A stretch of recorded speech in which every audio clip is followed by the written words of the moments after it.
This is a lecture from Open Tuition. To benefit from the lecture, you should download the free lecture notes from opentuition.com. We now come to part of the syllabus which deals with strategic planning. Strategic planning means long-term planning. You're looking for something like 5 or 10 years. It's not next year's budget. And before we get into the theory, it's worthwhile just looking at some generally well-known companies who may have had planning problems in the past. And also to think, well, maybe where did they go wrong? What sort of variety of errors perhaps could they have made? And the first one is IBM. And in the 1980s, IBM was one of the largest companies in the world. It was second only to the large oil companies. It was the Apple of its day. But within about 5 years, from around 1980 to around 1985-86, something of that sort, it went from a predominantly successful position to a situation where people at one time thought it might seriously have to go into liquidation. Now, what did such a powerful, almost monopolistic company, what did it do wrong? And to some extent was a victim of technology, even though it was a technology company, that around 1980, 81, 82, personal computers became widely available. It was around then that the first Apple machines became available. And IBM was a company which had specialized in very large commercial computers, filling entire rooms and floors of buildings. And really they couldn't understand why people would be happy with a small desktop computer, or indeed why they would want them at home. And then shortly after that, networks were available, and people could share work, share information and so on. And IBM simply didn't work quickly enough to adjust the way in which it was manufacturing very large machines and seeing how the technological innovations had really turned the way people wanted to buy machinery.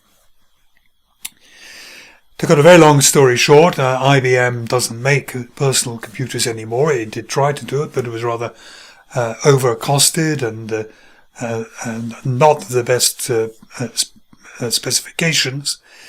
And it did for a while, but about 10 years ago it sold its personal computer business to Lenovo, who were able to make personal computers sufficiently cheaply to make a profit on them. IBM changed its strategy and now is effectively in the business of supplying services, computing services. And whereas laptop and desktop computers have become commodities and have been really beaten down on very sensitive, very stiff price competition, services you can still say to people, look, here's my reputation, rely on me, I'm going to give you a unique service, and it's safe to go with me, and you can still get a large markup. You probably also remember Nokia, and about 10 years ago Nokia phones were really about the most popular in the world. And then within about 2 years, more or less the brand Nokia disappeared. There the reason was, again, technology, that they were wed to a particular operating system. Smartphones came along, particularly iPhones, and when people saw they could easily text or access the internet and listen to music and so on their phone, Nokia had been left behind. BlackBerry perhaps is facing a similar kind of dilemma. It has a little bit of a niche in the business market, but whether or not will actually survive in the face of increasingly competitive mobile phones and indeed secure mobile connections is still open to question. Kodak. You may remember Kodak. It had been a very famous, again, almost monopolistic company.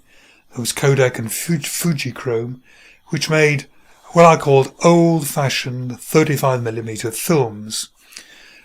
films that you put in a 35mm camera, rolls of celluloid with kind of light sensitive dye on it, and you can produce negatives, prints, slides, and so on. No prizes for guessing what their problem was. Again, it was an advanced technology and the digital cameras.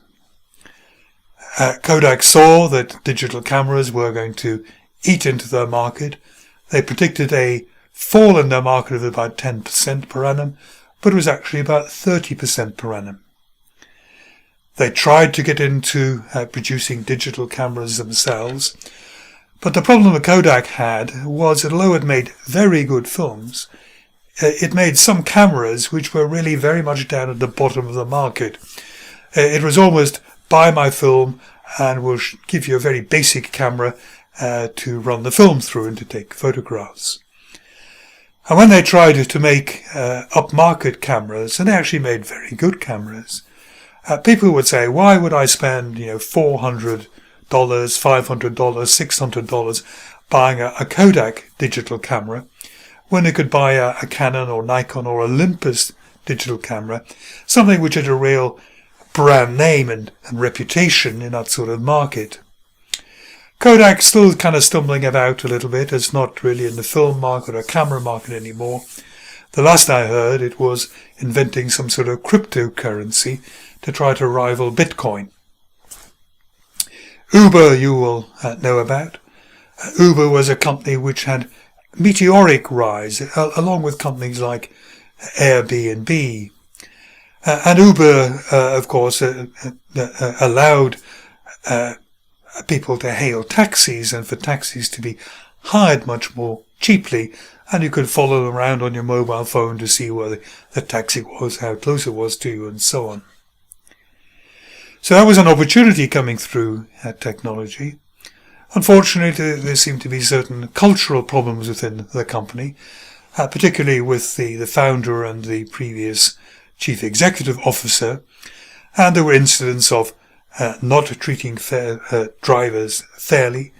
There were some doubts about how well drivers had been vetted to be safe with members of the public. And also it has to be said that there were many conventional taxi businesses who lobbied governments and so on to keep these upstarts out, even though the upstarts, had it possibly been properly managed, would have given a perfectly good and adequate and safe taxi service. So most of these have suffered or been caused through changes in technology, but it isn't always that.